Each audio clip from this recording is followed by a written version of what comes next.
Hold on. We got to cut that last like 2 seconds out of the intro because I was coming in hot. Am I muted? Am I muted? No. No, you're good. Okay. I was coming in hot. I went too early. I was like, we are live. We're back. Joe's finally back with us. It looks like you are about to go with Harry Potter on an adventure back at Hogwarts with that brick behind you. I got to tell you. Yeah, there's been some internal debates on the studio backdrops, and I think that this is one of the ones that's going to be replaced. It's a process. The studio's new, and we're testing a lot of different things. And I do agree. I'm not a fan of the brick. It's a wild world out there, Harry. That's what I got to say. But it's going to be a great day. Joe, it's the biggest weekend in college football this weekend, in my opinion. I don't know if you agree with that, but it games on top of games on top of games that means so much. So it's going to be a massive, massive, massive weekend. But in my opinion, the biggest game of the weekend, Alabama goes to Tennessee. Hey, you know what I was singing last night on the way home? What were you singing? Rocky Top will always be home sweet home to me. So are you leaning Tennessee? It sounds like you are. Not right now. Not after this morning when I found out confirmed that Bryce Young was playing. As your opinion should sway in that circumstance. That was right. That came right in like 15 minutes before we taped. It was perfect timing, not us trying to scramble and figure it out if it was happening in the middle of the show. So thank you to Nick Saban for getting that information out early. Oh, well, Nick does that. So yeah, Nick loves to drop huge bombs, but huge bombs right before, like hours before. But if you're Tennessee, you had to know he was playing. You got a team full of doctors. I mean, there is some gamesmanship too. Like, you don't want to, so look, I think they prepared for him. But here's my thing. I don't think Tennessee really cares, honestly, in the sense of that it doesn't affect what they do offensively. It doesn't affect the identity of their team. Right. So, look, we'll see. So, look, we got Vandy, Georgia. Listen to me. What are you going to say here? What do you please don't. It's going to be closer than the experts think. It's going to be closer in the first half than the experts think. Unless, hey, I should know the line for this, but I don't because I think it's 17. Zach Bing. That's the game line or the line for 17 halftime last week against Ole Miss. Look, Georgia's winning by more than 17 points. Come on now. No, they will. They'll cover. My point, though, is, look, they're not a walk in the park anymore. Okay, they're not. Yeah. Okay, look, that whole first half, Clark Lee, listen to me. I'm not a smart man, but I know good trench football. Yes. They are Clark Lee is recruiting well. Okay, look, they're not a great team. They're probably a below average team. They give a shit. Okay, listen to me. If Georgia plays around with them, they're not going to lose. Not a there you go. See, that's a little more realistic. I was 20. See, I check the lines every morning. See, I missed that one. Maybe I missed something. Yeah, that one sounds a little more realistic. No, I totally agree with you. I mean, I've always been a fan of Clark Lee when he was Notre Dame's defensive coordinator. I hold it against him for distracting Notre Dame when they were on that college football playoff run. I fully blame that on him. But regardless, he's a good coach. He's a former fullback. And as you said, he's building the team in the trenches. He's got that gritty mentality. And that's how you build up Vanderbilt. Like, you're not going to beat teams trying to stretch the field with great athletes. You got to kind of bring them down to your level. You got to meet them at the line of scrimmage, if you will. And that's what it's going to take to stay close with Georgia.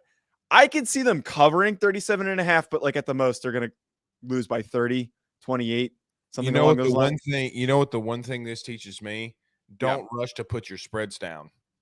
That in your notes. That's what that tells me, because I put 17.5. Oh, you actually wrote that down. Yeah, I write down every spread in my notes. I must have been just like, because I remember vividly thinking, I was like, did Stetson Bennett dislocate his neck? I mean, like, that's what I thought. Did Kirby Smart like die in the middle of the night? I didn't even second question it really. Mainly because, and here's the reason, because it's like it's indicative of like what LSU would do under Les Miles, right? Meaning, they would blow a team out, okay, on the field, but the score would never dictate it. They win by 17 or 24, and it was never really that close. Like, they just ran the football right at you, and that's why I was like, well, you know what? And Vandy was up on Ole Miss at home, So, but the simple fact that I didn't really second guess it, I think is my point, right? Like, this isn't so yeah. Thing is missed. Well, that line though, in general though, I could totally see it being 17. It's not impossible, considering that, like you're talking about, last week they did prove themselves a little bit more when they played against Ole Miss. And I was shocked. I was paying attention to the other games at the tiny little bar I was at in North Carolina, and I just kind of peeked over them. Like, how the hell is Vanderbilt up on Ole Miss at this point in the half? But they climbed themselves out of it, and I think that the one thing that's holding back Ole Miss is that even if they do keep it close, they don't have the talent on that roster to either maintain a lead or keep a game close for the entirety of a game. And no, they don't. It might get ugly in this one. Yeah, and it might, but I'm just excited that they covered the 3 or 2.5 wins. I picked them to have over 2.5 wins. I bet that. BetOnline.ag. And I won. So Vandy, I'm sticking up for Vandy the rest of the season. You won me money. Like, I'll make, but look, they're not Kansas, even though they're without Jalen Daniels. I mean, and look, let's see what happens with Kansas. Interesting there. Their quarterback was in Lance Leipold's office this weekend, like doing shoulder workouts, and I'm like, that was apparently denied literally by him. So I don't think Daniels is totally out. Bean's not bad, and I think that they're gonna. No, that's one good bet this week, by the way. Yeah, I agree. We also have Auburn, Ole Miss. Look, I'm just waiting, Joe, for them to fire Harsin at this point. This has to be the game, because he bought himself a little more time last week, because last week's game was not the right circumstance for him to get fired. But like, if he loses by a couple scores to Ole Miss, and I think Lane's coming in hot. Like, I think Lane, he even talked about it. Like, he really wants to get Auburn this week because he hasn't really been able to get them. And he's going to show up to the fullest extent. This might be like a 20-point victory. Well, and if you're Auburn, okay, you make a statement by firing your head coach after a coach you may want just whipped your ass. Okay. Yeah. So it's interesting. I don't think Lane will go. Like, I don't think that he would, but Lane's petty enough to go. It's kind of my point, right? But I just don't understand why he would leave Ole Miss for Auburn. Like, you got that thing rolling. But regardless, I don't think he would leave. All right, so you got Arkansas and BYU. Man, I don't know about Arkansas anymore, Joe. I really don't. Yeah, this game is like, it's going to be fun to watch, because like I think BYU, they're not rankable, but they're one of those like top 40-ish teams. Right, they're just outside. Right. Yeah, but the same thing with Arkansas. I'm not necessarily out on them. I just think because it's situational, it's circumstantial, that they're so banged up right now that it's really holding them back. And as a result, they're probably going to be out on having a good record this season. I still think that at some point they're going to pull off like an upset later in the year, after we've forgotten about them, after they've been like a foregone conclusion that they're just going to lose any big games that they have, because they're capable of doing it. Once KJ and company are back fully healthy, they've got the guys on that roster to upset someone. They do, and I think that they will. Who, I just don't know. LSU in Florida. Look, we'll talk on that. We'll have Zach Goodall in just a minute. And then we'll go to the break. Joe, we'll go to the first break. And then Zach Goodall 9:30. We have Mississippi State at 9:15. Yep. David Murray. So let's get to that one, because we'll talk a lot of LSU. A lot of these listeners who follow at least us on AYS have heard it. But your quick thoughts on LSU Florida. LSU needs to win this football game after what you've had happen last week against Tennessee. And it obviously every game is must win in the SEC. And we've kind of talked about how this isn't maybe the year for LSU to compete for an SEC championship game. And it's been established with the losses that they've suffered. But as Florida is trying to resurge and build themselves up, like, they need to win this game. This is a very, very important must-win game. And as we've talked about Florida's roster is pretty bare besides Anthony Richardson. And if you can hold and contain Anthony Richardson, it's always going to be a winnable game. What scares me and what scared me all week, covering them and breaking them down. And look, I've told people this that cover Billy Napier and knowing Billy well. Look, Billy's going to run the football, and they're really good at running the football. And LSU, look, Tennessee absolutely destroyed LSU in the trenches last week. Now that game got out of hand, but that game also, if you go back and watch, right, like if LSU kicks those 2 field goals, if Brian Poling can find a way to actually be a decent special teams coach at times, but it's not all on him. Some of this is personnel. Look, you're going into half 2020, okay? Like you miss a wide open touchdown. You don't take the field goals because your special team's struggling. Look, in between the 20s, LSU dominated at times offensively in between the 20s. It's when they started getting into the red area that they started struggling, and Tennessee just didn't fold. I worry for LSU going to Gainesville. I'm not going to lie. But, does history repeat itself? About 6 years ago, what's crazy is LSU lost to Troy and then went to Gainesville and won. And this game's been spooky, right? Like this game has been turning LSU's way literally with 5 minutes left to go in the game. And I don't like that because at some point Florida's going to win. If I'm LSU, you got to be disciplined, focused, and ready to go. So, look, we'll talk to Zach Goodall about that one because I'm sure me and him and you could go back and forth because that game is a sleeper. I do want to get to this one, though, Mississippi State versus Kentucky. Yes. I don't like this game for Mississippi State at all. At all. And Will Levis is playing. It was announced that he was going to be playing. Right. So, listen, I like Mississippi State. I think that they're the sleeper team in the SEC. You have to give them that after what they've done. But this is, again, as we're in October, these are those goofy games, like pumpkins start coming out, Hocus Pocus Part 2 starts coming out. Does Mark Stoops have the does he finally have a team focused?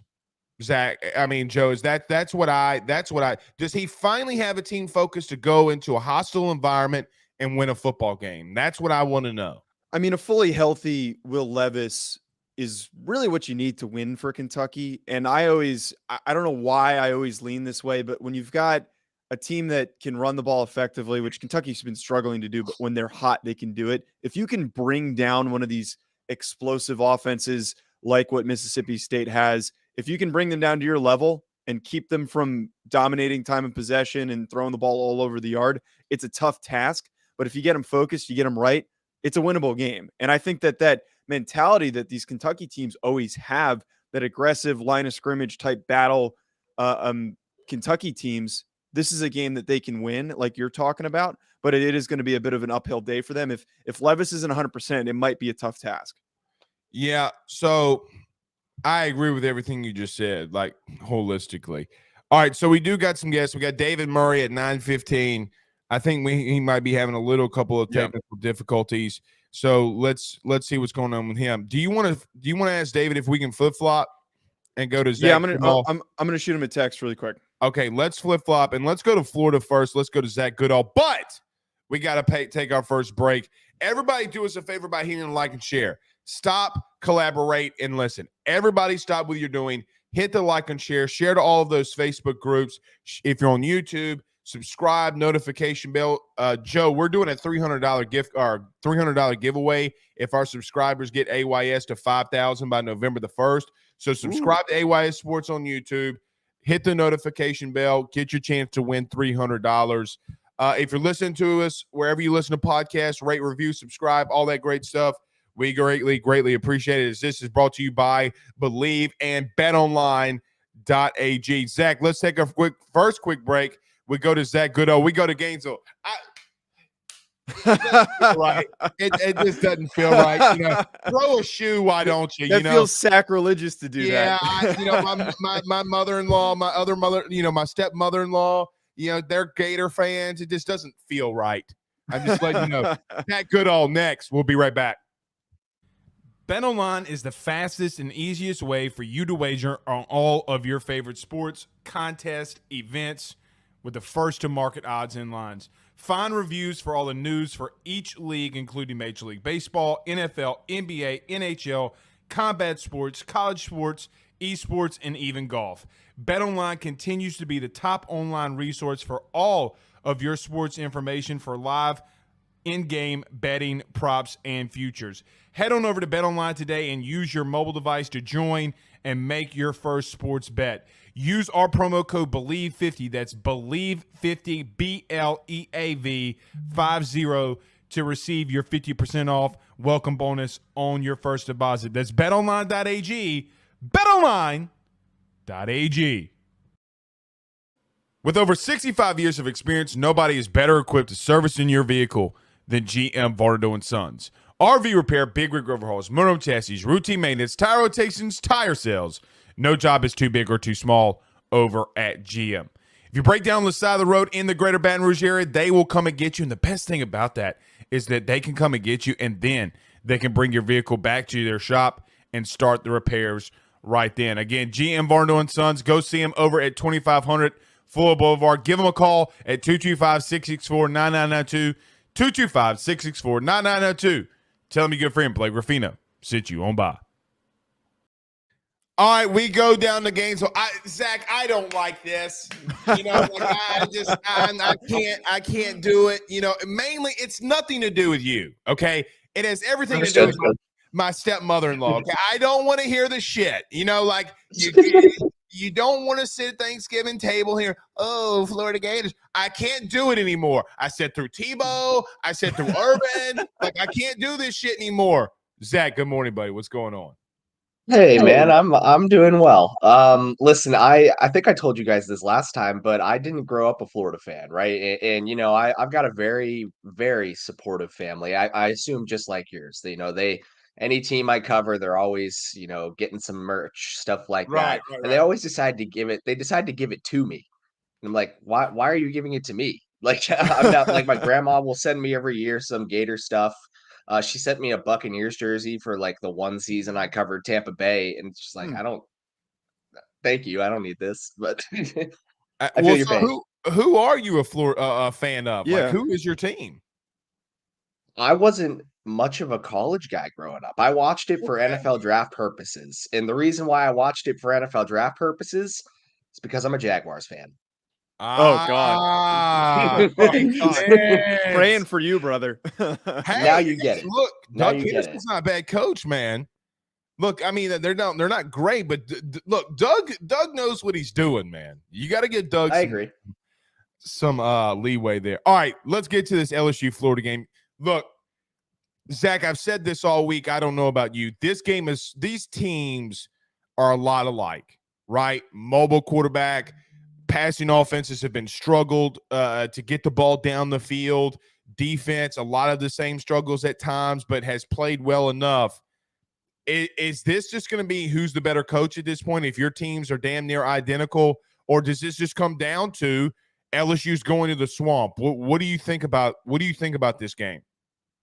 I think it's more the former, and I think that speaks to what you were saying as well. It's so neutral to the point where it's also, you know, both of these guys' first seasons coaching in the SEC for Billy Napier and Brian Kelly, and what advantages and disadvantages does that provide to both teams?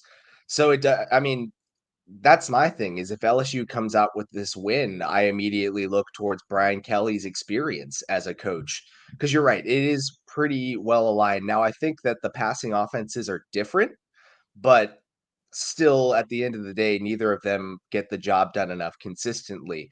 Where LSU can win, I think, is Jaden Daniels' efficiency, right? He doesn't push the ball down the field very often. And I think Florida's pass defense as a whole is pretty solid, except for when they're allowing quarterbacks to kind of hit that intermediate level. So all things considered, I think unless he just really gets it going on third and shorts, he's able to complete those 3rd and 3, 4-yard passes. I think Florida can limit him in that respect. The issue is, as you guys well know, his rushing ability, which Florida has been abysmal with any type of rushing quarterback, and even quarterbacks that really aren't much of rushers this year. That's where ultimately I think he can win LSU this game.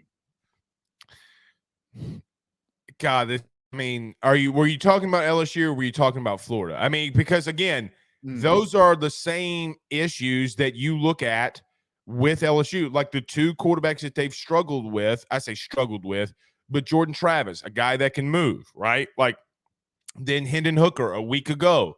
Why do you lose? He can move. He can get up, into the open field. So look, I agree with you there. Is there one thing though that like from a Florida perspective, like look, if LSU capitalizes here, they're in trouble, and then vice versa. If Florida capitalizes here, LSU's in deep trouble. Well, I think that's exactly it. Is it goes back to the differences in quarterback play, where Daniels, when he is making it happen as a passer, it's more efficient. With Anthony Richardson, obviously we've seen the highs, we've seen the lows. I don't know what to expect, like ever. Like I Fair. just don't. Like I think they could win this game if he plays like he did against Utah, which is not those big plays, but more efficient play. But that's the only time I've really seen that style from Richardson this season. Whereas for Daniel, I do Bleav he has a better chance of getting into a groove, even if it's not pushing the ball down. Like I'm pretty sure Richardson's average depth of target is almost double Daniels this year, Yeah. which sounds great, but he doesn't connect on it enough. Daniels can connect on those little things. So I guess what I'm saying by that is I'm more concerned for Florida that LSU's offense can get into a groove quicker. But then again, if Anthony can come out and play the way we saw it last year in this game against Tennessee, which he did in a road environment, which his only road test of this year, it didn't make too much sense, all things considered. But if he can do that, Florida's in a good spot. I struggle with the inconsistencies this year to Bleav that they can definitely do that. Is that Bleav Bleav? Just joking. Hey, I'm a company man. I heard that. We gotta get Zach some merch. So next time he comes on, he can wear it. But the duality of that's a great hat. The duality of Anthony Richardson has been, like, as you're talking about, really puzzling for college football fans. I'm sure even more puzzling for Florida fans and people covering Florida. Like, if you had to maybe pinpoint what helps get the good version of Anthony Richardson, the Tennessee, the Utah version, not the Kentucky version, what do you think brings that out and is maybe going to help him bring it out in this game? If you just had, or is the answer, we don't know because he's just so volatile? I mean, I think I know the answer. The issue is that they don't necessarily test it enough for me to feel good and definitively saying it. They need to utilize him on play action all the time. And I know it gets kind of Love that answer. tiresome to hear that, but people like to say that, the running game can set up play action, right?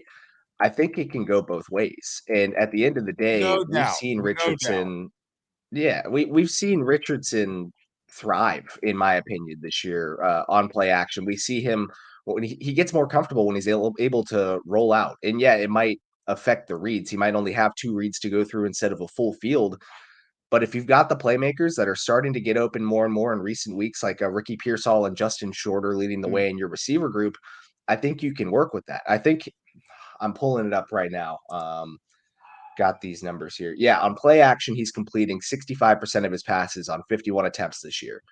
On 93 no play action attempts, can you guys guess what his completion percentage is? I think it's below 50%, correct? Or It right at is 0.5 below 50%, 49.5. Wow. Just a drastic difference. 5 yards per attempt on no play action, 13.4 with play action. It changes everything. Why isn't he using it way Zach, more? to rudely interrupt you, that is a staple in Billy Napier's offense, or at least it was at UL. Why is anybody asked him that, like in a press conference? Like, hey, look, he's doing this well. I mean, what is he answered why he's not doing that? There have been a mix of answers. So it wasn't necessarily a straight up, why aren't you using play action more? But there have been times, especially in that Kentucky game, USF range, why isn't Anthony using his feet more? What's the issue here? My first thought is we saw in both of those games, Kentucky and USF, he took shots to his right foot ankle area twice and was noticeably hobbled. I think he's gotten past that for the most part, although he still keeps it covered at times. He might be in some pain there. They Napier admittedly said that they were concerned about the backup quarterback situation. With Jack Miller not being available, they didn't know what they had in Jalen Kitna. They may Kitna still came in a not couple know. of weeks ago and let that thing rip, though. I got to give He it to did. him. He did, and I think they feel a lot more comfortable as a result of that. But even still, against Eastern Washington, how Agreed. much of that can you? But you know, okay, you might not have a good backup quarterback situation. You definitely don't have good depth on your defensive line, in your receiving core. It's a problem across the entire team. So if that's truly the case, this scared money don't make money idea, right? I understand that you don't want to lose your guy at quarterback, but in games like this, in games like playing LSU, you have to let it rip. You can't hold him back. You can't play scared football at the end of the day with a talent like this guy at quarterback. You got to play like you did at the end of Tennessee when you had a sense of urgency, right? Like that's Right. how you have to play. You know what's interesting, Zach? You brought up the stat about Daniels. SEC StatCat this week adjusted the drops from Jaden. Like we say a lot about Jaden's intermediate passing, and I holistically agree.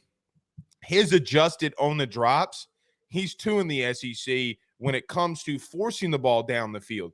I see, and their struggles may be different, right? Like, hey, Anthony's doing better in play action. Well, Jaden's doing better when you catch the fucker, and excuse my language, but as most quarterbacks should. Sure. Right. I mean, look, I come from a very disciplined, offensive coordinator, even in college. Like he used to scream at wide receivers, hey, it's a thrown ball.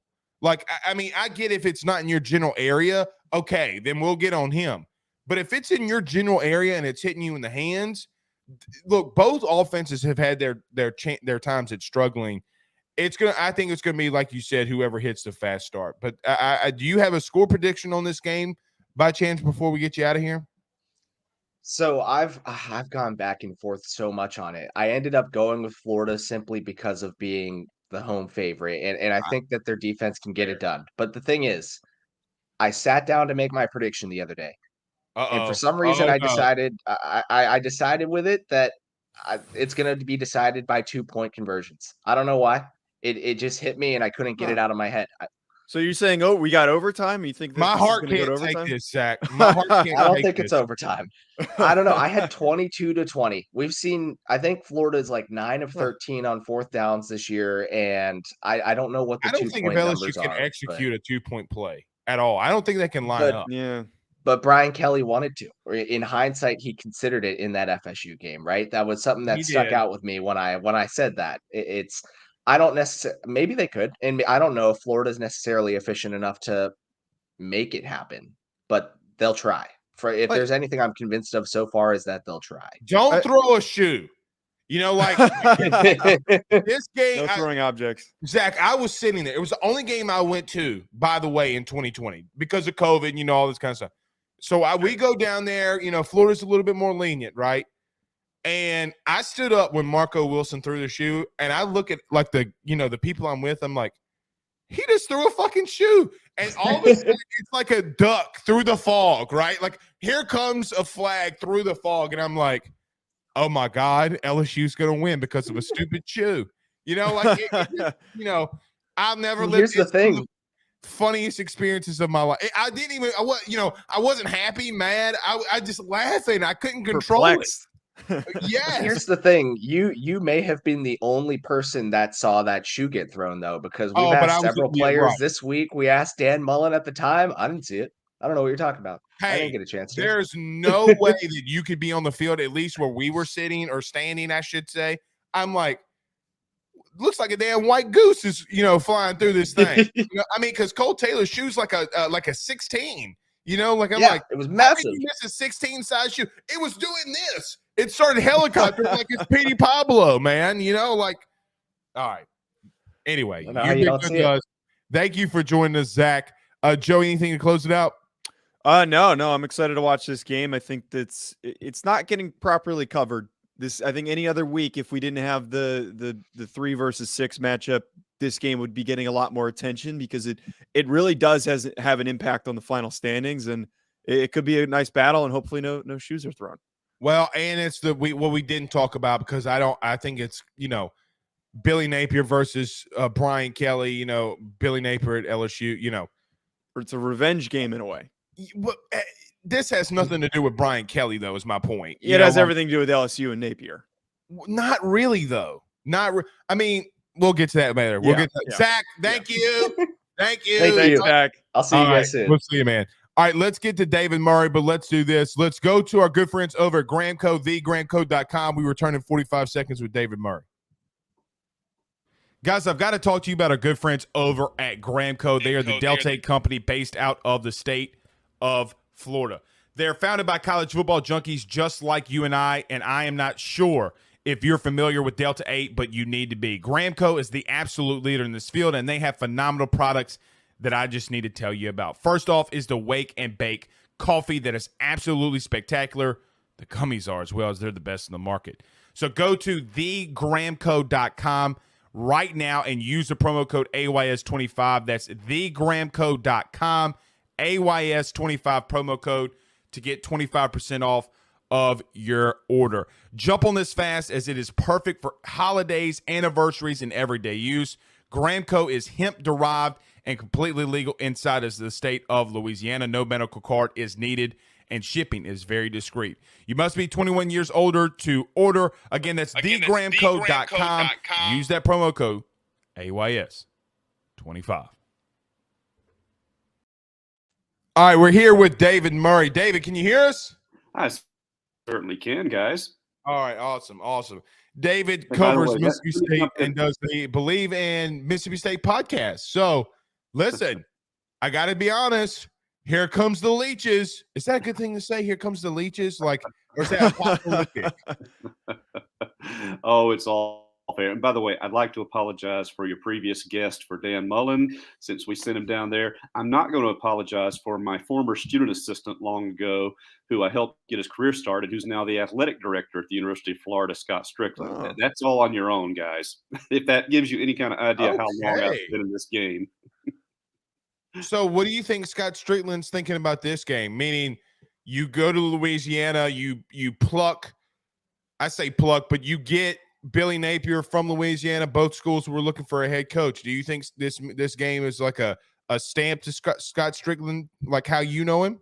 I think so, because Scott, in fact, Mississippi State tried to hire Billy Napier 3 years ago, and he dallied for about 6 days, decided not to go with it. He was looking. And I'm a Mississippi State guy. I've been doing this since 1979. And I understand why he was going to pick and choose his jobs. He was waiting for the right spot. And after Auburn, after South Carolina, he went with Florida. I think it was a good choice for him. Agreed. And especially here in name, image, likeness. I think Napier is one of the rising guys. He would have fit in very well here, but he's going to succeed there. So congratulations, Scott, for getting your guy. I do think they win today because LSU's got some injuries on both lines of scrimmage. I just don't think the Tigers are in good condition to handle the Gators right now, but that's a weird game to predict. And there's several games in the SEC that we have to put in our predictions on Thursday. And this one tonight, Mississippi State and Kentucky, I went with the Bulldogs, but honestly, this game can go either way because there's so many matchup factors that if one team gets hot, one team strikes, this game could just spin out of control either direction, and I'm not sure which. I don't like it, David. I said this earlier in the show. I think Mississippi State can win. I'm predicting them to win, but like you said, I don't like it. I don't like them going to Kentucky this late in the season, at night, on the road, potential number 1 pick who's coming back, trying to make a statement. My question that I asked earlier, and I'll ask you, then Joe, I want you to chime in on this too. Yep. Does Mike Leach finally have a time where he's built? Does he have his Texas Tech season again with Crabtree? Would be my question. Can he go on the road in the SEC in a very hostile environment and win it? David, what do you say first? I would say if he had Crabtree at this stable, I would really feel good about the chances there. But no, what he has now, Mississippi State. Well, let me give you an example of the irony of Will Rogers now holding the SEC completions record. Of all the SEC schools, what program should be last in career completions? It should be Mississippi State, because historically this has not been a passing program or a receiver program. They've not had a receiver drafted since 1996 in any Wow. But with the air raid, Mike Leach and his staff, Steve Spurrier Jr., Drew Hollingshead, they've turned around the receiver core. Will Rogers is now his third year in the system. Matter of fact, he made his debut here at Lexington. I'm in Bardstown right now, by the way, about an hour out of Lexington. But he made his debut here 2 years ago in an awful game because the starter fell apart.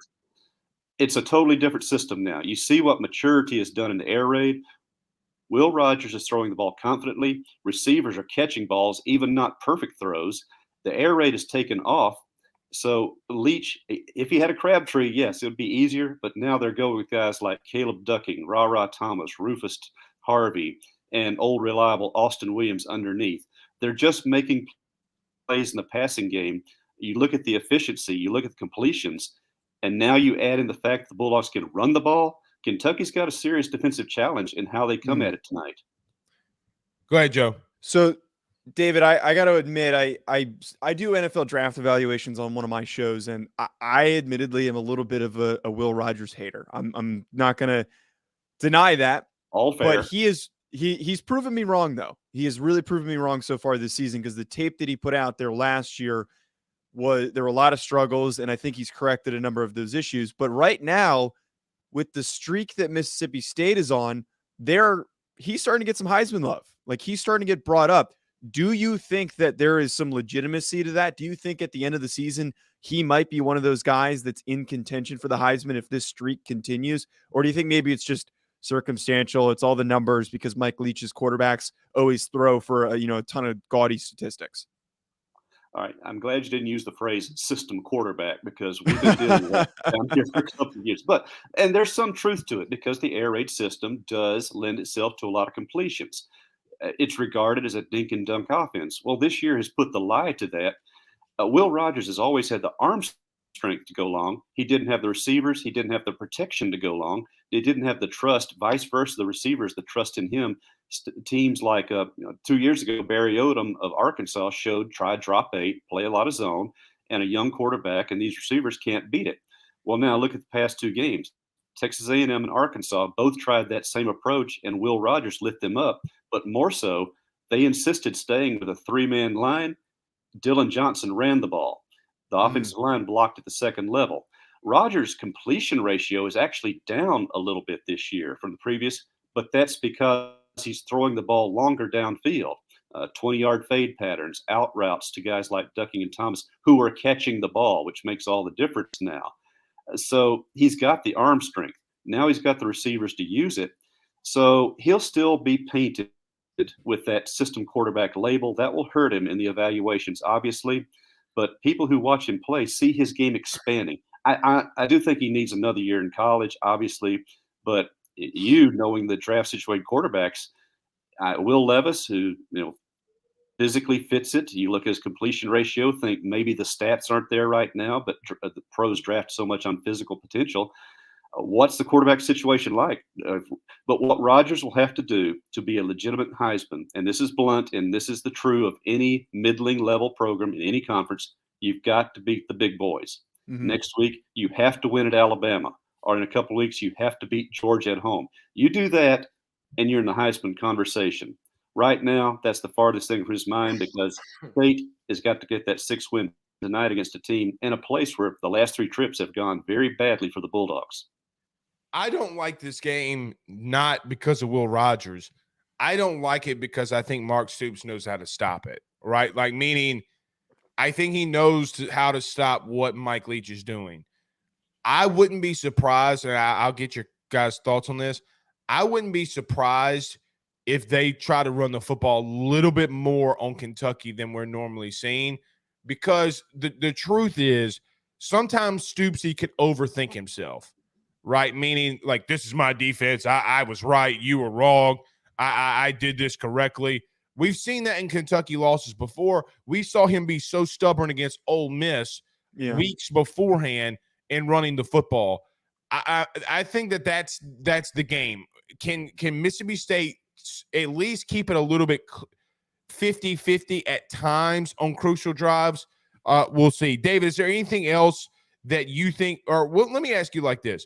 if there's one thing we sit out at the end of the night and we say Mississippi State won, it's because of this, what would be your reason?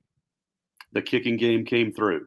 These are two teams that are really struggling in place kicking. I think Mississippi State leads the SEC, for all I know, leads the nation in missed point afters. Yeah, And it's been bad. I've suggested, and only half jokingly a week ago, now I'm serious. You've got one of the nation's best red zone teams. Go for two. I mean, at this point, why not take the chance? And this team has really, you look at the statistics, but you also look at when they've done it. Since the LSU game, this team has been money on fourth downs and in the red zone. So this is not a typical Leach team. Dylan Johnson and Jacavius Marks, you mentioned the run game. Kentucky's not going to play that three-man drop eight that the last two teams had, but State can still run the ball on them. But now, if you take away that one defensive back or so, the way the Bulldogs secondary, the receivers are playing, they're going to get open and catch their share of balls. What I think this game comes down to is, can they make Will Levis immobile? I know he's got the turf toe situation that aids to it. And by the way, Kentucky's turf is kind of tall. It's not really a fast field compared to a lot of turf fields. If they can contain Chris Rodriguez, Zach Arnett is going to run blitz a lot. Mm-hmm. He loves the run blitz, not the pass blitz so much, though he'll do it. He loves the run blitz. If State can leave a linebacker to basically stay up in there, find the place where Rodriguez or the other backs are going, I think they can put this game under control and force Kentucky into that play action. They'll hit their strikes, but I think Mississippi State just wins it because Kentucky will make a few strikes. State will have sustained drives, wear out the clock. If they get the lead, I think they're in good position, good punting game, pretty good return game. But guys, if this goes down to overtime, brew an extra pot of coffee because I'm not sure either team's going to make a field goal tonight. Okay. Well, hopefully, I'll have to probably catch that game on replay because, we cover LSU, but I'm going to be trying to tune into it as much as I can. David, thank you so much, bud, for joining us. Tell everybody where they can find everything that you're doing. Sure. You can go to genespage.com on the 24/7 network, but also we do our podcast, myself and former Bulldog linebacker Mario Hagan on the Bleav network. It's called The Doghouse. Mario, All-American at State, 9 years in the NFL. He knows his stuff. He, being a defensive guy from the old Joe Lee Dunn school, I still tease him, and he'll admit it. He hasn't bought into the Mike Leach system, but then he's a defensive guy, and Joe Lee Dunn hated offensive guys to start with. So we kind of have a little give and take on Leach and his status here at the program, but it's fun to listen to. So give it a chance there in the Doghouse on the Bleav network. All right. Thank you so much, David. We'll talk again later this year. Thank you so much. Please, guys. All right. That is our good friend, David Murray. I got to admit, so last night, I don't talk a lot on Twitter on Friday nights. I don't. Okay. I don't say a lot. But last night, I saw Jenna make a drink. All right. And it was so good. She started dancing, dude. She started hitting the, and I'm like, all right, that shit must be good. Jenna's giving a shimmy. We're not making that one, but we're making one that's going to be very similar. Joe, are you ready for this? I'm ready. I was informed that you had some troubles finding some of the ingredients, so we had to adjust the I told Jenna, don't adjust for me. Do you understand how difficult it is to find blackberries? I mean, I didn't even bother looking. As soon as I couldn't find the simple syrup, and I had to go to a second grocery store, which not as much of a venture as yours was. I was on my third store. That's what Janet told me, yeah. Yeah, I was on my third store. So I called her. I'm like, she's going to be so mad. And she was so loving. I felt so warm because, it's like when you make the phone call, like, Jesus Christ, just please. I've been to 3 stores, please. She's like, oh, no. And then she's like, oh, no, it's okay. And I'm like, what did you think she was going to say? Keep going to stores until you find it? I thought she was going to tell me to stop being a little bitch. That's what I thought she was going to tell me, that's what I thought. I mean, that's probably what she should have told me. Yeah. Anyway. All right, let's do this. Let's talk about our good friends over at betonline.ag and our good friends over at GM Varno & Sons. Jenna Drinks. Next. BetOnline is the fastest and easiest way for you to wager on all of your favorite sports, contests, events with the first-to-market odds and lines. Find reviews for all the news for each league, including Major League Baseball, NFL, NBA, NHL, combat sports, college sports, esports, and even golf. BetOnline continues to be the top online resource for all of your sports information for live in-game betting, props, and futures. Head on over to BetOnline today and use your mobile device to join and make your first sports bet. Use our promo code Bleav50, that's Bleav50, BLEAV 50, to receive your 50% off welcome bonus on your first deposit. That's betonline.ag, betonline.ag. With over 65 years of experience, nobody is better equipped to service in your vehicle than GM Varnado & Sons. RV repair, big rig overhauls, motorhome chassis, routine maintenance, tire rotations, tire sales. No job is too big or too small over at GM. If you break down the side of the road in the greater Baton Rouge area, they will come and get you. And the best thing about that is that they can come and get you, and then they can bring your vehicle back to their shop and start the repairs right then. Again, GM Varnado & Sons. Go see them over at 2500 Fuller Boulevard. Give them a call at 225-664-9992, 225-664-9992. Tell them your good friend Blake Ruffino sent you on by. He's never here. But no, I got to admit, Jenna, I almost didn't make it either. I was struggling. You know, I had to go get, I couldn't find this, the most important ingredient. I have a story about that. I'll share later. The Basil Hayden? About Basil Hayden. Yeah, it's a great story. Okay, so here's the thing. I had some last night. So this is what I do because I'm a sophisticated man. Mm-hmm. I've never had this before. It's actually not Really? that bad. Yeah, it was my first time. I'm a collector of drinks, you know, like bourbons. Yep. I say I'm a collector, but I'm a collector of drinking everything, you know, drinking a whole bottle to try everything. I never had Basil Hayden in my entire life. And I it's thought I pretty had good. it down here. Am I missing it? Did someone take my bottle? Uh-oh, Last thieves. time. Uh-oh. Oh wait, no, I got it. Thieves. By the way, I just have to point out, I don't know how every time I mistime the commercial break. I keep thinking it's longer, and I'm So- like running. It's not easy for me to get all this stuff in whatever. It's like a 30-second commercial break. I thought it was. It's a minute and drank 45 that seconds. There's no way that's a minute and 45 seconds. There's absolutely no way. It is. I'm There's sprinting. no way. It is I'm a minute. sprinting over here. Zach, this our producer Zach. How long is this? 132. 22 seconds. I don't believe that. I was It's sprinting. literally I'm in sprinting. StreamYard. Okay. Hey, I'm not gonna lie. I tripped and fell in my seat and rolled on over here. So I was almost not, you know. Can I Not make here. a suggestion for next week? Maybe you guys have like a mini cooler next to you. Well, We're Jenna, men. We don't think about preparing. This is you know, okay. Well, this is why Yeah. I am suggesting this for you True. guys. The bigger True. issue is that I use this very short break to grab my things and also run to the bathroom, and apparently I can't do that anymore. you can't do can't that, tinkle Joe. during a show, Joseph. Okay, well, I'd rather not be distracted because I tried to do it one show and it was a mistake. Yeah, to you get got all this locked through. out.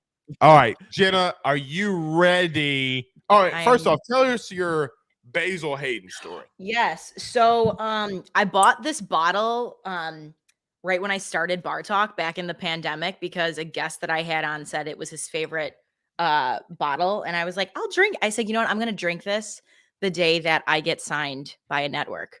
So I never drank it. And then someone told me, which sounds a little strange, but they were like, you have to celebrate as if things have already happened. So drink the damn bottle. So I drank before I got the job. And then a week later, I got the job. That's a really interesting strategy. I mean, it's just drink. That's basically what that means. Well, it doesn't mean it's like the process of like, if you want something, you Yeah. have to pretend that it's already here. I get So that. I celebrated as if I had already gotten signed. And then I'm That's not fair. kidding you, a week later. I'm not going to tell you what I did when Bleav signed me. Can I take a guess? Yes, you can. I feel like it involves something with you losing a piece of clothing. Yeah, that was going to be my guess. Did it involve the right. inception I'm of, right. of any of your children? Yeah. I can't contain it. I can't contain it. It's a sickness. I mean, and I probably shouldn't be saying that, Jenna, because I don't know if you know this. Jeffrey Dahmer's joining us right now. You waited this far into the show to bring that up. So listen, this is how you do good radio and podcasting is you Yes. set things up. Dahmer, do you have anything to say for yourself? I don't have anything to say for myself. It's a swoop of the hair, dude. It's a swoop of the hair. I'm sorry. I don't know if you're gonna kill me or not. Like I don't know. Yeah. Do you want me to provide the context? Do we want me to go into the? Yes. All right. got So time. we were in North Carolina last week. This is the start of this story. My show airs, the stadium show, the recruiting show airs for the first time on TV. And I'm all excited. I'm with my roommate and co-host from college. And he takes a picture of me, posts it on Instagram. The next morning we're, kind of rehashing as we're recovering, and one of our former teammates comments on this Instagram post, Little Dahmer. So that ruined my day immediately. I'm like, this completely ruined my day. A couple days later, Lendell White's in the office as he stops by every so often to tape. And we were talking about the Jeffrey Dahmer show. And apparently Josh actually auditioned for that role. So Lendell, as we're talking about, Josh Fisher, apparently that's what he said. Oh, dude, I would have left Bleav. It would have freaked me out. I couldn't have done it. I'm glad he didn't get it. Lendell was basically saying, I'm like, oh yeah, you kind of look like him. And with I didn't even say anything. I was just listening. He immediately points to me as I'm sitting next to Josh and goes, "You really look like Jeffrey Dahmer." And I just everyone lost it. And I was about to go home for the day. Like that ruined my day. Not only hearing it from somebody a second time, but to hear it from Lendell, of all people, somebody who you indirectly look up to, who you watched play, is now calling you he's now forever going to know me as the guy who looks like Jeffrey Dahmer. But remember that he's always going to remember you now. This is true. Yeah. But as a serial killer who used to go dancing in gay clubs, and then I'm getting a buzz cut. By the way, very quick, dude, I gotta be honest. There were a lot of times I felt so awkward during that whole Netflix series. I had to fast forward. I can't watch it. I won't watch it. I made the mistake of eating ground meat while I was watching it, and I was eating dinner, and I was I meal prep a lot, and I was eating ground turkey, and I was just sitting there, and I was like, oh my God, I can't finish this. I can't finish eating this. And I actually didn't finish the series. You made this worse. You made this so worse. You're welcome. That's what happens. You just keep teeing yourself up. Digging your own grave. We'll give you a pass. Jenna, do I need ice, by the way? Am I already failing to prepare? What do you think? Go get ice. Okay, I'm gonna go get ice. Go get ice. As Joe's getting ice, I'll say this: I cannot watch any of these murderer shows. They freak me out too much. I don't need to have nightmares. I don't want to think about someone chopping my limbs up. What the hell's wrong with our society that we have fetishes about this shit now?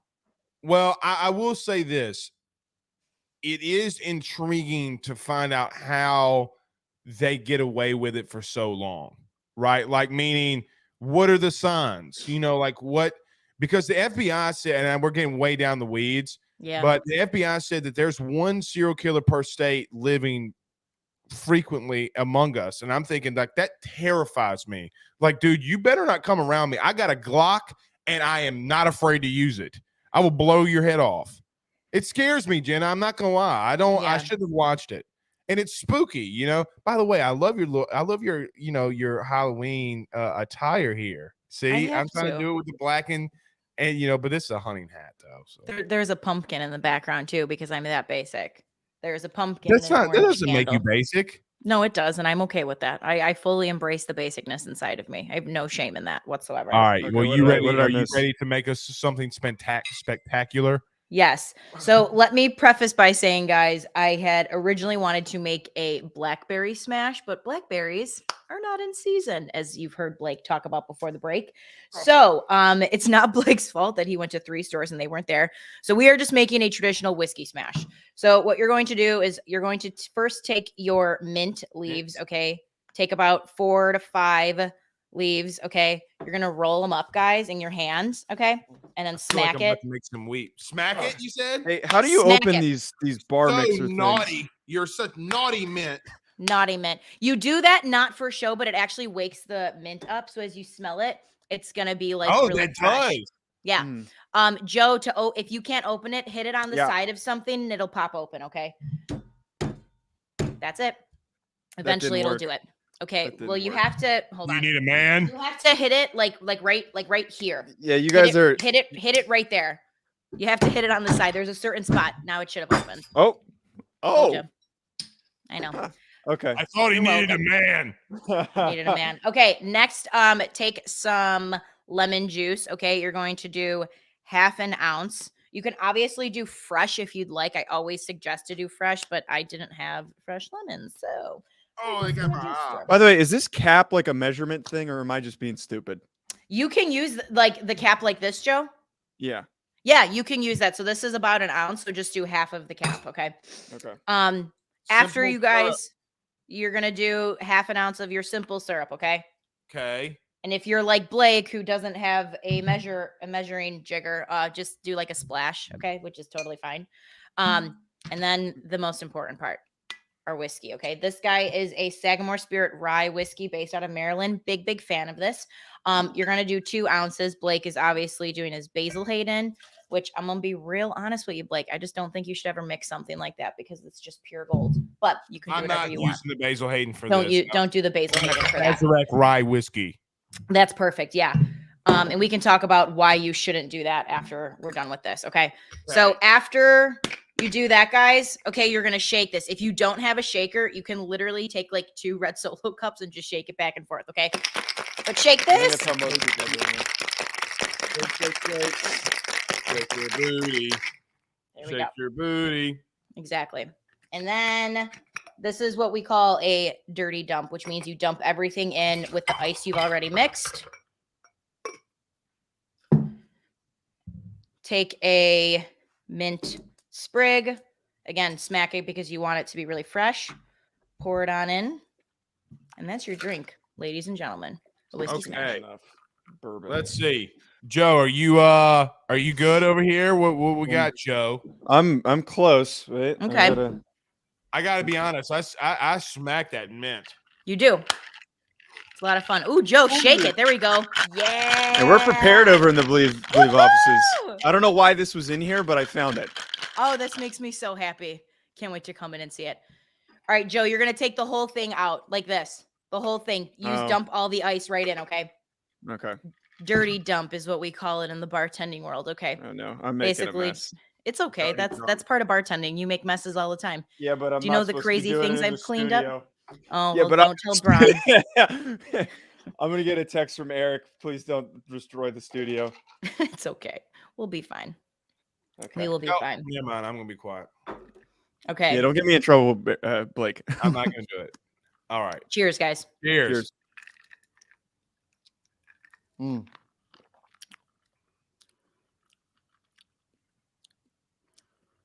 That's fantastic. You can tell why you need a simple syrup. I'll promise you Yeah. that. Yeah. You want the balance of it. And that's the big thing with whiskey. If anyone's like wanting to get started drinking whiskey, don't drink it straight because you're just going to hate it. And don't spend money on the good shit because you're just going to be wasting your money because you don't really enjoy it and you don't have the palate for it yet. Hence Basil Hayden.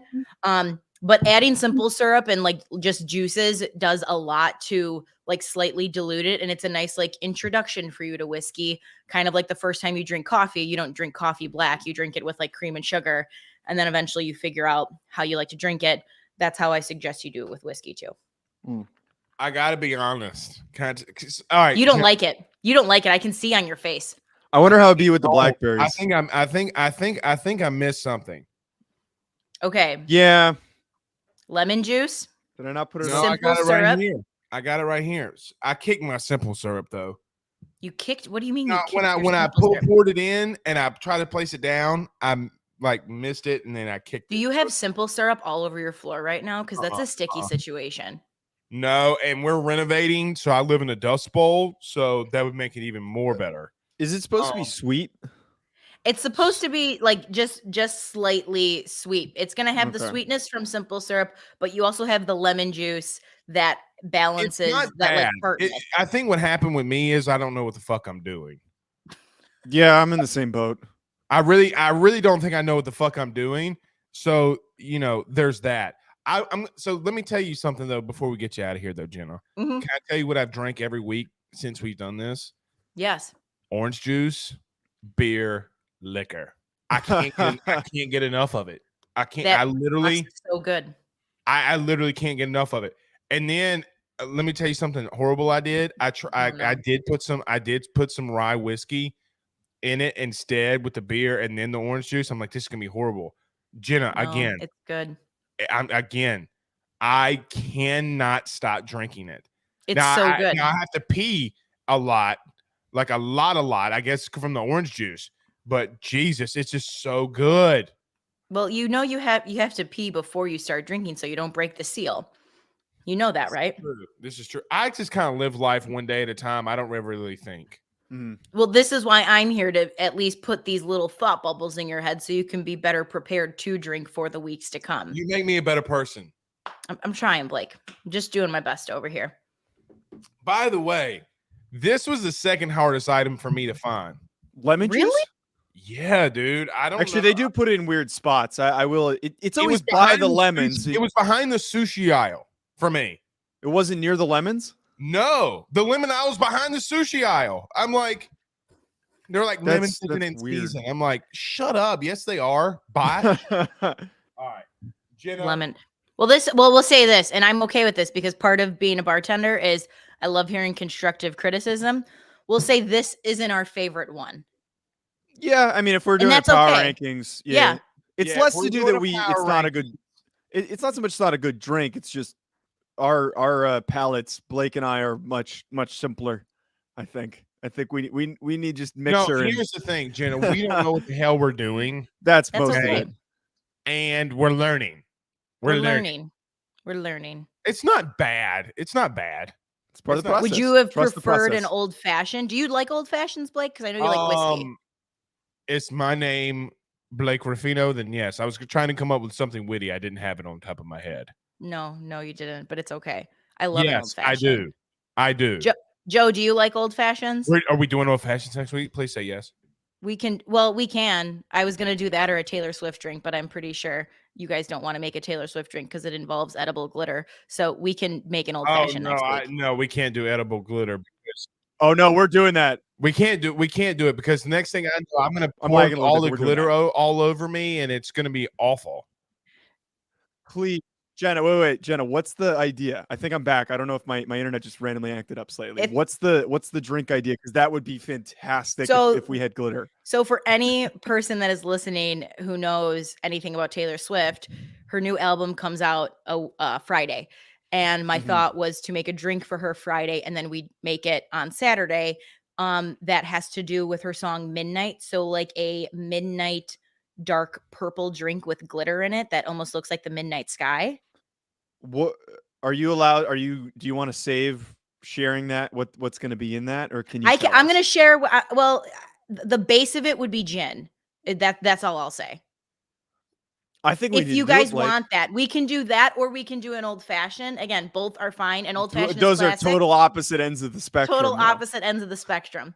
This would also involve you two trying to find a martini glass, though, because you need to physically see. Oh my God. I know. Joe just got really excited because I want you guys to see how beautiful it is. It's okay. You did. I can see it in your eyes. It's beautiful. Oh God. Should we how about this? Let's put a poll up on AYS, and then we let the people decide what they want to drink next week. Everyone's going to pick bourbon. I think we need to go outside of our comfort zone, but I know Blake doesn't want to make the glitter drink. But listen, this is a democracy. I think we let the people speak. I haven't said anything. You haven't. Which is telling. True. Telling. It's not saying anything. It's not, I'm not. Blake, trust me, I would pick the old fashioned. I love old fashions. I always, that's usually my go-to when I go out. No, because old fashioned. When Jenna makes something and teaches me something new, like an old fashioned, it makes me excited because it's what I'm going to drink, holistically. Right. Mm-hmm. I'm not going to burst glitter in my house over, but I think your wife might appreciate you. Oh, well, she probably can't drink. Right well, now, right? she's 3 weeks. So guys, we're less than 3 weeks away from having our baby. And I think she's going to drink a whole bottle of gin once. So maybe this is a nice introduction, and you could be a gentleman of the household, make the drink, and then drink it and make it for her right when she gives birth. We can do that. All right, we'll do it. We'll do it. Taylor Swift. Here's another thing. I'm gonna like it too damn much, and it's gonna Yeah, make me you are. mad because I'm gonna like it too much. That's the real reasoning. That's probably the real reasoning. Jenna, thank you. We'll see you next week. Thank you so much for joining us. Thank you, Jenna. Bye, guys. All right, let's do this. Let's get to Olivia Whitmire. Let's talk about our good friend Carol Foss over at State Farm. We return in 30 seconds. Let's talk biggest game of the weekend. Biggest game. Not only the biggest game of the weekend, Joe, it's the biggest game of the season, in my opinion. Let's go to Alabama, Tennessee next. Guys, you might know my good friend Carol Foss and all the great service that he provides over at State Farm. He is your good neighbor after all. But did you know State Farm has surprisingly great rates as well? Along with the great neighbor service, State Farm agent Carol Foss has surprisingly great rates for everyone inside the state of Louisiana. So call him today at 985-395-4300, 985-395-4300 for all of those surprisingly great rates on auto, home, and life insurance needs. Like a good neighbor, State Farm is there, and individual premiums will vary by customer. All applicants subject to the State Farm underwriting requirements. Okay, we are here with Olivia Whitmire. Olivia, can you hear us? I can hear you guys. Can you guys hear me? We can Yes. hear you. So, Thank you for. Okay, I want to give Go ahead. a very quick preface. I'm like in the middle of nowhere, the like outskirts of Knoxville, and my service has been cutting in and out like this entire time. So I like came in. You guys were talking about Jeffrey Dahmer. I got a little confused about that. I had to come out, and we're talking about booze. So I'm all over. Excuse me. Uh-oh. All right, we're just gonna have to can tell you guys hear Olivia. me? We can now. We can now. We'll see how this goes. Yeah, we'll see how this goes. Did you guys hear anything I was saying? I'm like, Yeah, my we didn't service hear, has the been like last real 10 sorts of funky. Oh no. I'll text No, we her. can hear you. We just didn't hear like the last 10 seconds. You're good. So anyway, Okay. you're in Knoxville, ready for this game. Have you heard anything? Cedric Tillman's out. What about Bryce Young? I mean, we probably should have started off the show like this, and Joe told me to, but I forgot because I'm an idiot. I know, but Joe, I have some news on that too. But Okay. I want to get Olivia because I hear Bryce Young's still pretty sore this morning. It's still kind of up in the air. Yeah, Olivia, are you hearing some of the same stuff, or what's going on with Bryce Young? So from what I have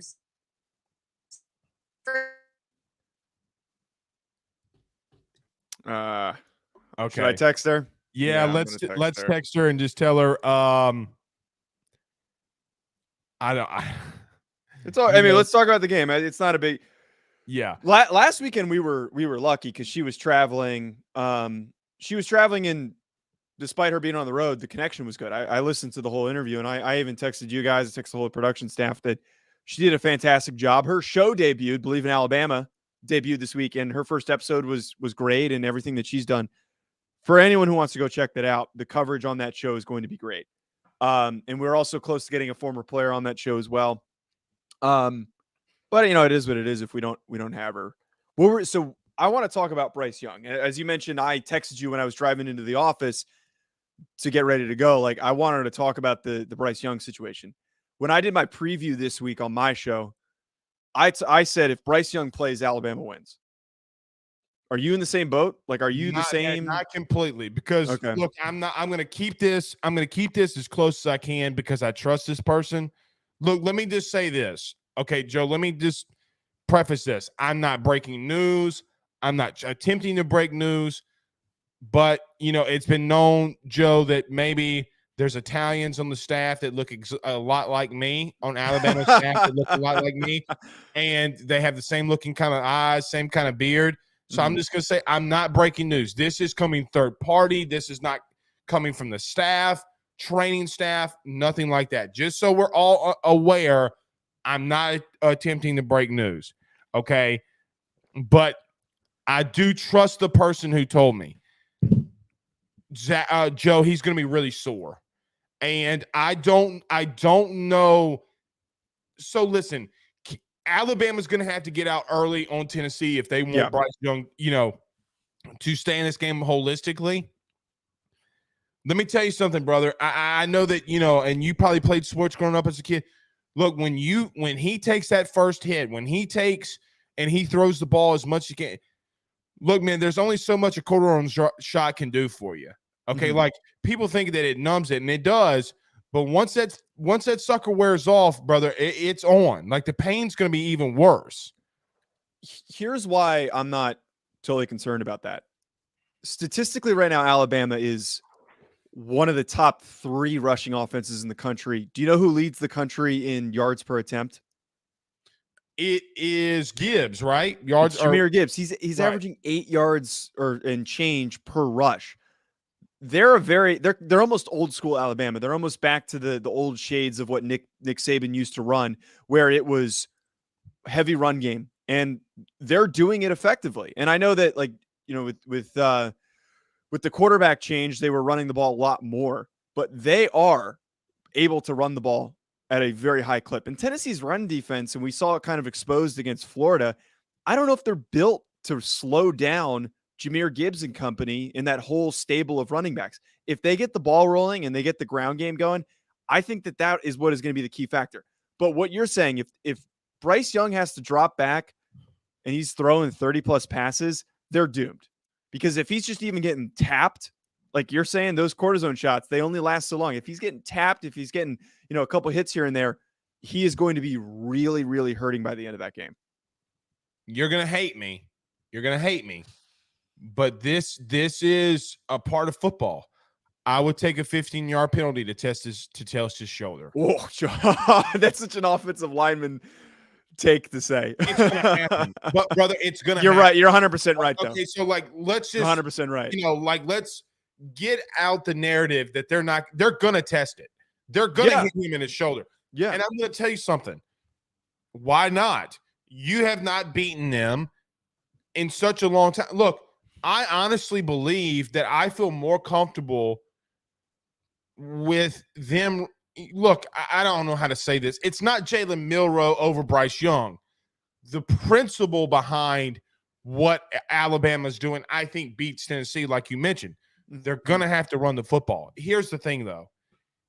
Hendon Hooker, I mean, brother, they're in Knoxville. Their offense is electric. They're the best offense in the country right now, in my opinion. The bottom line is, can Alabama even keep up? Now Alabama's playing to their opponent, but my ultimate question becomes, Joe, can Tennessee keep up with this team? I mean, can Alabama keep up with Tennessee? I don't think that they can. Okay, if you're going blow for blow, you're going to lose.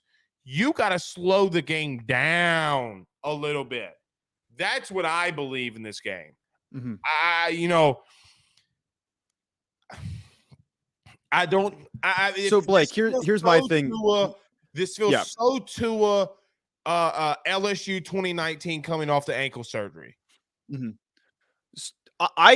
The whole talking point this whole week that I've continually heard is exactly what you're saying, and I agree that it factors in, and there's 2 ways that this game can go, which is, can Alabama keep up with the highest powered offense in the country, led by a guy that's probably going to win the Heisman?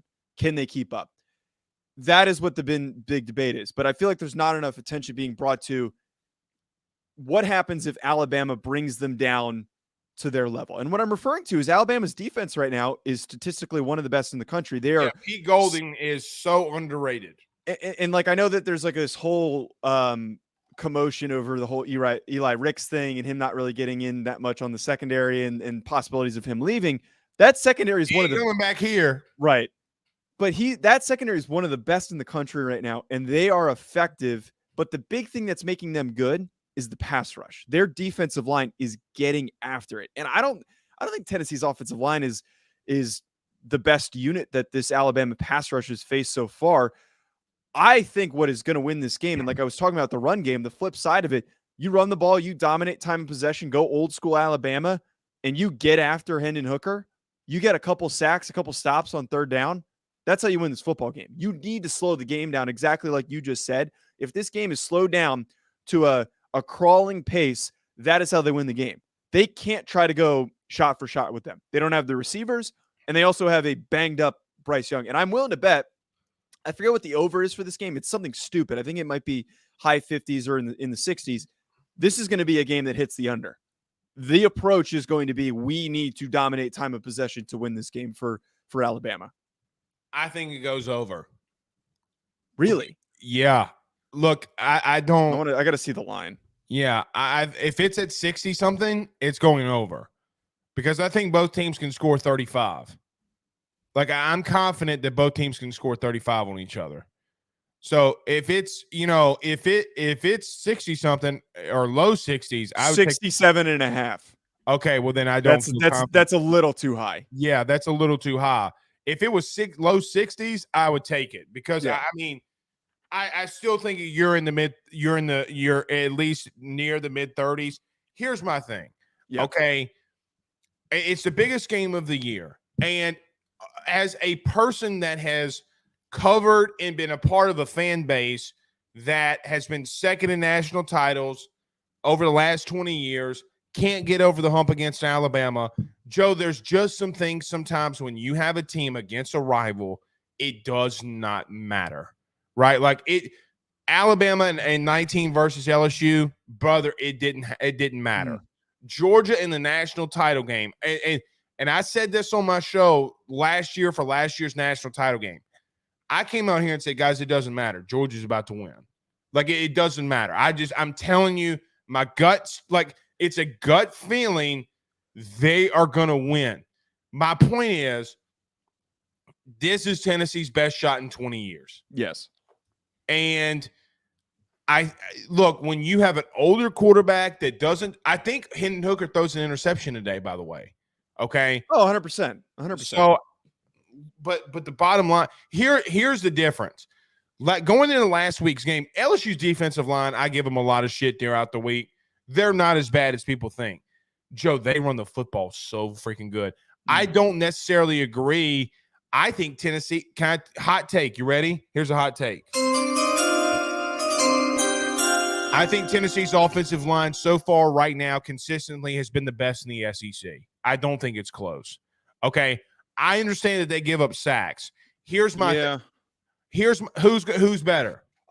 That's what I'm trying to think. Like, it's a good point. I mean, I would argue Georgia is probably up there, but collectively they've been struggling recently. They can't bust a grape in pass protection.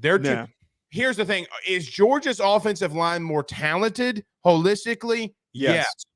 Are they more inexperienced in Tennessee's offensive line? Yes. Absolutely.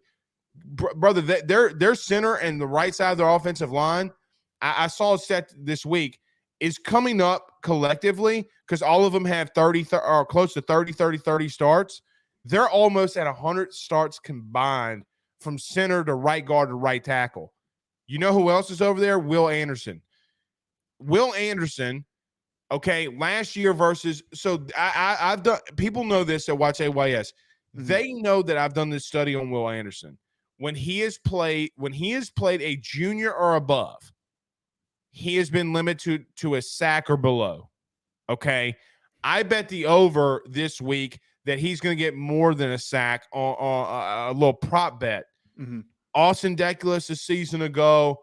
Auburn had a right tackle that was experienced. They started moving Will Anderson around. They started doing stunts because he couldn't get home. Guys that have been older have stopped Will Anderson. It's a lot like the Chase Young thing.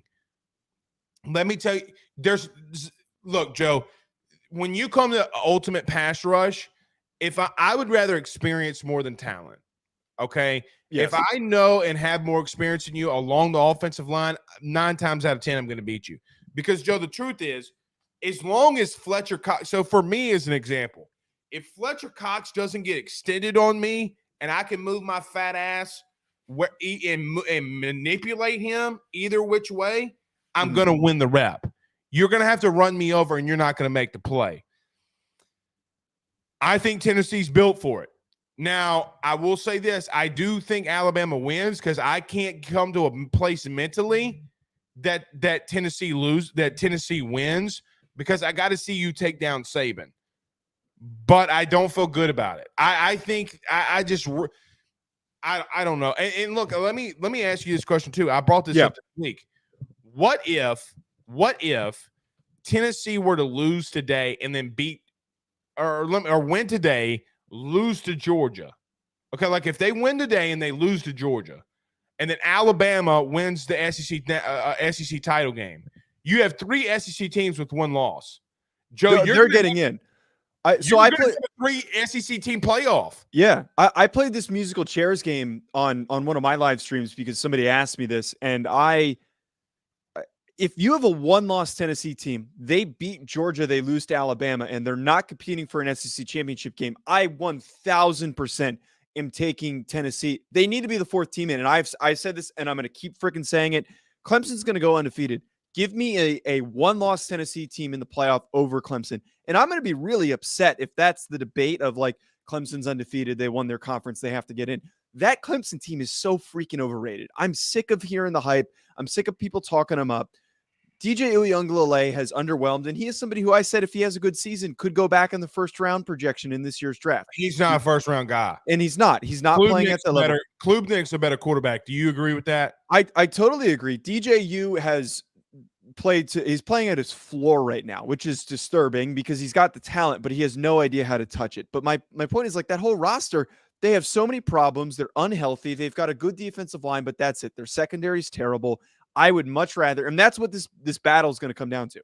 That debate of that 4th spot, it's not going to be Michigan. It's not going to be Ohio State because, whoever wins that game is going to end up getting slotted in. I think that UCLA and USC are going to end up losing games, and they're not going to be a part of that debate. It's going to come down to Clemson, who goes undefeated, and everyone's going to be arguing, does the 1-loss Tennessee team deserve to get in there? And they 100% do. We need a competitive playoff field, and I think that they belong, but realistically, they might not get in because of the politics of it. Well, and this is what the college football playoff wants for expansion, right? Like, they want this. And yeah, this is my argument for it, is because we don't have to sit here and do this debate and this dance of like, well, we have to technically put Clemson in, even though they're not the better team. You get the playoff, and I know we disagree on this. I know we could sit here and debate this for an hour. But see, here's my thing though, Joe. Yeah. Not if this is going to happen. Meaning this would be my only argument. And I know this is why Mark Emmert did this. I have this sourced. Mm-hmm. The transfer portal and NIL has kind of leveled some things out up top. Let's look, there's not a team right now that's better than anybody. Anybody can beat anybody in the top 6, in my opinion. Yes. I still believe Clemson could beat, as crazy as this sounds, I still think on any given day, Clemson could beat one of the 3 or 4 teams, right? Like, I think as an example, look, if Alabama can't get things going offensively today, well, Clemson can. Clemson's still got a front 7 that is ridiculously talented. They can get after Bryce Young. Yes. Okay, so my point is, this is really interesting for the SEC, and it's going to make Mark Emmert really nervous. And here's another thing. We're not talking about Ole Miss. We're not talking about Mississippi State.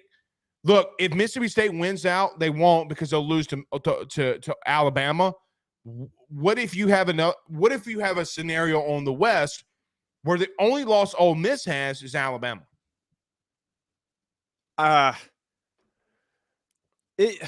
So this always comes down to that like conversation that happens at the end of the year. It's when you have all these comparable resumes, it's like who looked the most dominant on the field, like who, when you watch them, who looks like they deserve to be in it.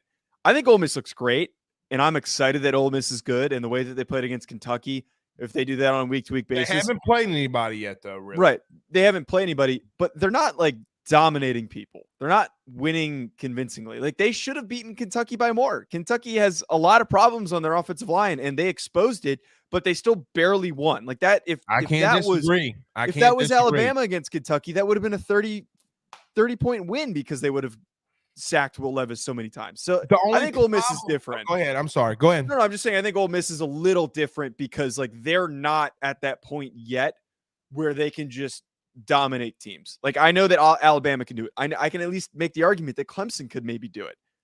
And Tennessee is going to do it. Georgia's going to do it. Ohio State, Michigan are going to do it. I just don't know if Ole Miss has that in them. Problem is they keep winning. Let me ask you this Right. question. Do you think a one-loss Ole Miss should be over Clemson? If Tennessee's out of the equation?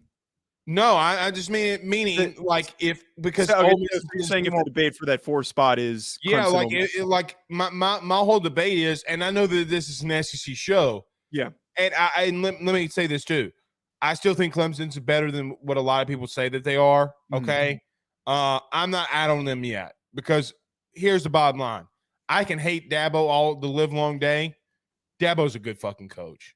Okay. Excuse me for saying that. I'm so tired of people saying he's overrated. You don't win 2 national titles and you're overrated. I'm sorry. You just I remember when you got mad at me when we started off on that note, and it was probably the best open that we had on a show. Because Joe, I know how tough it is to win. Yeah. One of these days, I'll wear my Southland Conference championship ring. Okay. And I know what I went through to get there. Yeah. Okay. To be a champion, there's a price that's paid. Okay. Meaning, when I wake up in the morning, my knee's killing me. Right? My lower back kills me. There's a price that's paid. Mm-hmm. Dabo's paid that price. Right. Dabo's paid that price. And look, we as Americans, oh, he just won 2 of them. Yeah, you stupid ass. He's won 2 of them. My point is that they do something though in the running game. They're a goofy team. My point is, you could have 4 teams with 1 loss. In that debate, yes. In that debate, you can. Yeah. But at the end of the day, sorry, I don't mean to cut you off, but no, go ahead. Those Look, 4 teams in the debate. Shit out of me, Dahmer. This bourbon's got me rolling. Let's go. All I was gonna say is that if it comes down to 4 one-loss teams, Tennessee's the one that's in. I agree because they can beat anybody. You know what game I'd love to see? Can I tell you the game that I want to see more than this game today? Let's hear it. I want to see Ohio State, Tennessee on a neutral field. Ooh, oh, that might be 60-55. Look, I look. The math Listen, adds God bless it. Bleav's going to fire me on the spot. I get aroused hard by a great offensive play. Aroused. I do too. Okay, and those 2 teams going back and forth would be majestic. Let me tell you something. Uh-huh. It would feel like for me if I came in on like if Jon Snow needed help in Game of Thrones and he called for the Ruffino clan, it would feel like I rode in on Elkback to watch those 2 teams play to save Jon Snow. I don't know if that's a good comparison, but it makes sense in my head. I want to see Ohio State and Tennessee play. The one thing that gets tricky with, Elkback. I think that would be sick, and I think you would, for that to happen, you would need Tennessee Ohio State to be 2 and Tennessee to be 3. I don't know if that's going to happen. I think the only way that we see that matchup is if they're playing in or Tennessee gets in on that 4th team, like they beat Alabama today and lose to Georgia, and then Georgia beats Alabama. But then Ohio again. State would have to be 1. We would have to, They are which is possible. Well, they're number 1. Well, they weren't number 1 in my poll. I still have Georgia. I'll tell you why. But Ohio State, if Ohio State wins today, Joe, on my Bleav top 10 poll, they're going to number 1. They got to win today. Because, Joe, I see flaws in all these SEC teams. Right. Georgia can't score. Listen, you know what Kirby Smart is? He is a better Les Miles. Yes. And look, LSU fans hate me for this. Hate me. They make fun of Les Miles every week. Every week they're trashing Les Miles. Sounds good. He fucking won. Okay? Yeah. My point is that Kirby knows what he's doing. They're too talented on both fronts. They got 3 sophomores on the defensive line that are rotating in and out. Joe, when they hit December, that defense is going to be insane. Mhm. They had 2 pass rushers went out. They replaced them with 5 stars. They have a Derek Stingley on for DB. They had that type of dude. Yeah, Keely Ringo. Correct. They are. Look, Kirby, as much as I make fun of his bowl cut on the SEC teleconference every week, he's less miles but smarter. Yes. They their run the recruiting's backed football. it up. Yeah. His recruiting, so did Les's. The difference with Kirby is he can recruit up front, but Georgia has the personnel. Excuse me, this bourbon's getting after me. They have the personnel and recruits in Georgia to do that. Look, let's get here.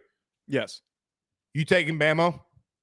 Yeah, I'm 100% taking Bama. And part of me, I haven't placed my bets for today. I think I might actually take that bet for them to win If money it's line. I don't know. 7.5, I'm not taking Bama. Yeah, I got to see what the line is. I got to see how it moves. 7.5. Zach, bean count. Zach, do your job. Zach. If we were Zach's off our of, producer. Did I treat him too bad? oh, I think you treat him great. Okay, Yeah, thanks. I think you treat me worse. I think without knowing the odds, yeah, I'm picking. Oh shit! What? It moved to -9. Yeah, that sounds about right. I'm not taking that, but I'm picking. I'm taking Alabama Tennessee straight up. +9 right now. Yeah, that's a good line. I'm going to Bet Online. Do you think Hey, let me ask you this question. Do you think Bet Online gets mad when I win? Like when you win bets? Yeah, on Bet Online. Well, because there's so many idiots that lose, so probably not. Okay, but they're our main sponsor. They're like, oh, boy, getting more money from us. But they look. So listen to this. Continue your thought. I'm sorry. This bourbon's got me fired up. I can tell. Maybe we need to start, and I want to talk to you about this after. Maybe we need to start with the bourbon every show. Maybe that's where the direction we I need want to to do it take at this. the end. I want to do it at the end. Okay. But maybe you're not taking that line. Continue. All I was going to – yeah, no, I'm not taking it, but I think Alabama's going to win this game. I like the under. I think this is going to be low scoring. It's going to be a grinded out. They're going to fight this game through their run games. I think Hendon in the passing attack is going to try and open things up, but we know that Nick is the smartest coach in the SEC, and they are very well coached defensively across the board. If anyone's going to slow down that passing attack, it's going to be Alabama's offense or Alabama's defense. Sorry. Bourbon's starting to get to me too. Rocky Top, you'll always be home sweet home to me. Oh, Rocky Top, Tennessee. I wish I could have sung along with you. I don't know the Rocky Top. Let me tell you something, Zach. Yeah. As I'm wearing my hunter's hat. Listen, I love the Deep South. I mean, I grew up here. I love the Deep South. I want to see for the SEC's sake. For the SEC's sake, I want to see Tennessee win. I totally agree. I'm in the same boat, but I'm just like for my realistic projection. I know. Yeah. But I'm more emotional than you are. Okay, like I'm a center that played offensive line. Yes, I'm emotional. I just look. There comes a part where. Let me ask you this question. We'll start ending it with this thought. If Josh Heupel wins, what does that mean for Josh Heupel? Look, I'm not saying. Let me ask you this question. Yeah. Does Oklahoma move on from Brent Venables and call Josh Heupel? Well, I don't know I don't think Oklahoma's a better destination. I think they're comparable. Well, it's not. But he was a quarterback there. He played there. That's his alma mater. I understand that Oklahoma fired him. Yeah. But Oklahoma didn't fire him. The coach did. Right. Oops did. Not if I'm Heupel, I mean, like I'm taking that not personally, but like stick where you're at. Stick where you're building success. It took him time to win at Oklahoma more than he can win at Tennessee. Right. I think that there's going to be more of a commitment to winning at Tennessee anyways. And I know that Oklahoma, they're a big program. The commitment for these SEC programs is higher. And I know that Oklahoma's moving to the SEC, but like it's the same thing argument with Lane Kiffin. They're going to get housed.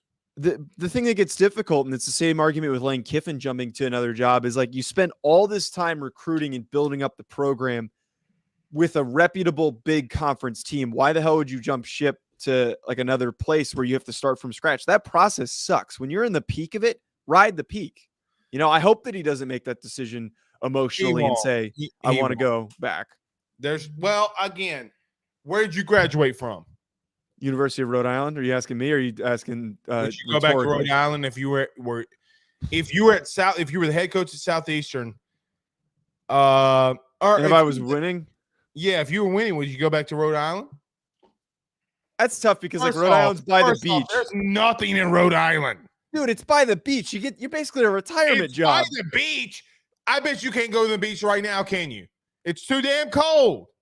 Yeah, but during the summer, like when football's not, you're during workouts and stuff. 1 month that Rhode Island's not an icicle. I lived across from the beach when I was at Rhode Island. The property there is so cheap. You could get beachfront property and you could live over there. I 100% would go back. Yeah, that's a difficult circumstance. Because in September, October, November, December, January, February, March, April, it's an icicle. No. It's only cold. It's warm in September and October. It's cold for less months than you think. I would pick Rhode Island over Southeastern. Yes. Let me ask you this question. So that's my point. Yes. Let me ask you this question. Yeah, but what's going on in Oklahoma though? It's not like that's anything special. Let's get here, because can we talk college football holistically to end this? Yes. Brent Venables is ass. Right now. But here's the thing: they're making the argument that this guy left, that guy left, this guy left, that guy left. Well, what's your excuse for Brian Kelly then?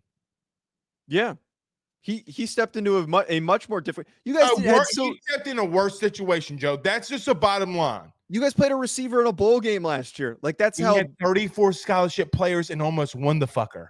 Yes, exactly. No, I think Brent Venables is one of the most overhyped coaching candidates. I had a feeling from the jump that wasn't going to work out. It doesn't fit.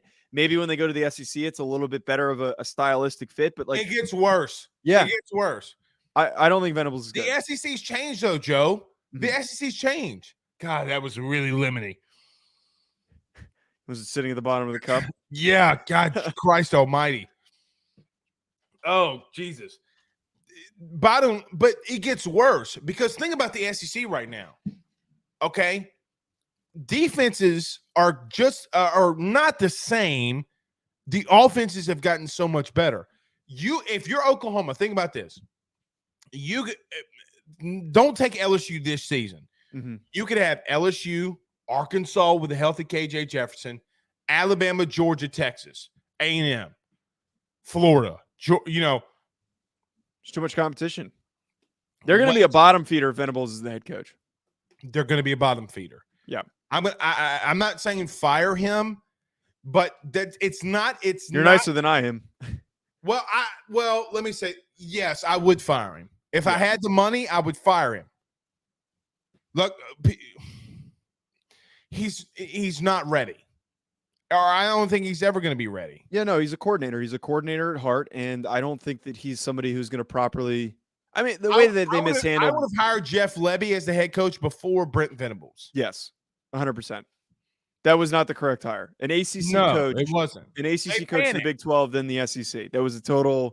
Well, here's the thing, though, Joe. Tell me if I'm wrong. They panicked because they thought Lincoln would never leave. Yeah, 100%. They were caught with their pants down in a situation where they didn't know what direction to go. They weren't holding interviews. They weren't prepared. Everyone else was taking care. That was almost like a safe play. And if it doesn't work out, they're going to go looking again. And they might do that at the end of the season. Well, I like Parker Thune, okay, from 247 Oklahoma. He came on my show and laughed me out of the building that Lincoln would never leave. And I go, okay, buddy. Well, I'm just telling you. I promise you this. He's having the conversations with LSU. Let me say that sources. Mm-hmm.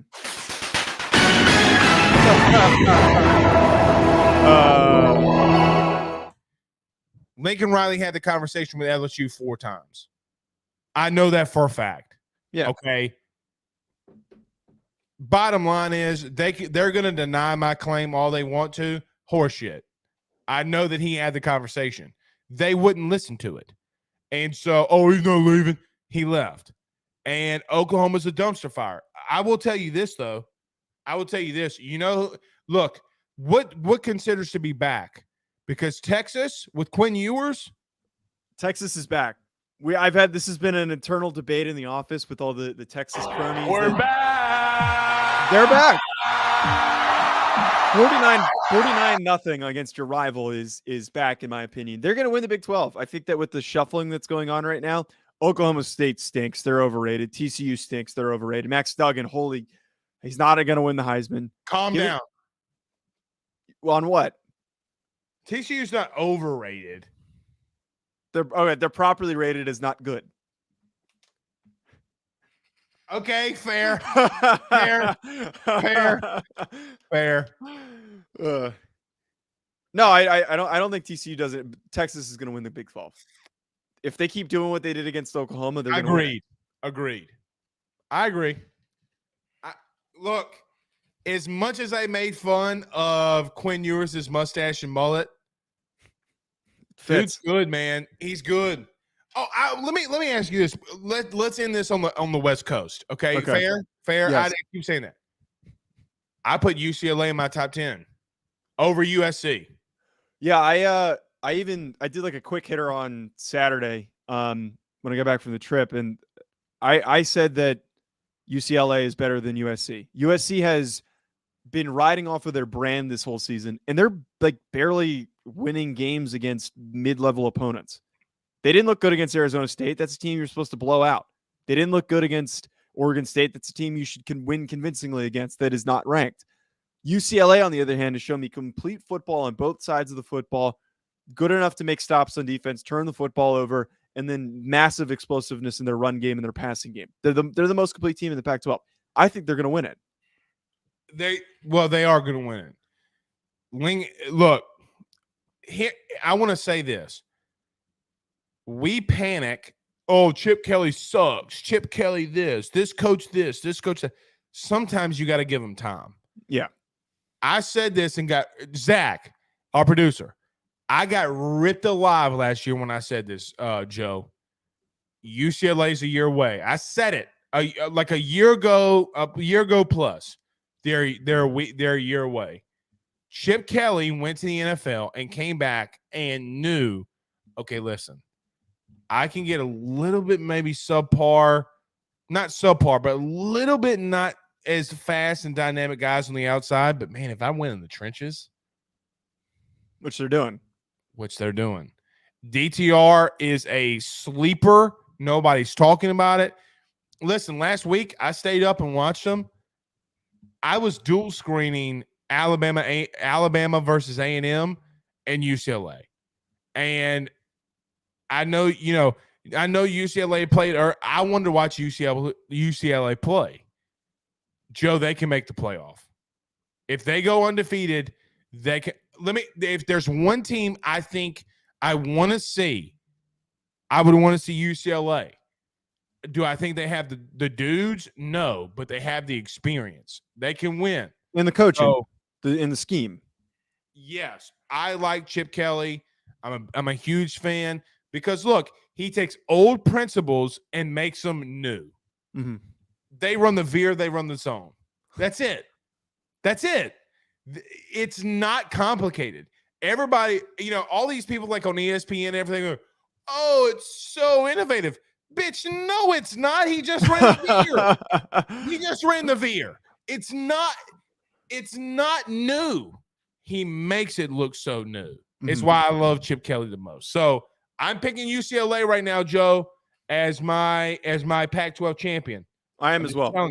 I stand by that. I totally agree with you, and I take them over Oregon. I think their legit competition is going to be Oregon. It's not USC. We need to stop overhyping USC. Very true. You ready to get out of here? Yeah. This bourbon's got me feeling frisky, man. Yeah, I got to go get a bagel. My shirt's about to come off. All right, guys. We'll see y'all next week. I'm sorry I was late. I didn't share everything. We'll be better next week. All right. Till then, we'll see you soon. Peace out, Girl Scouts.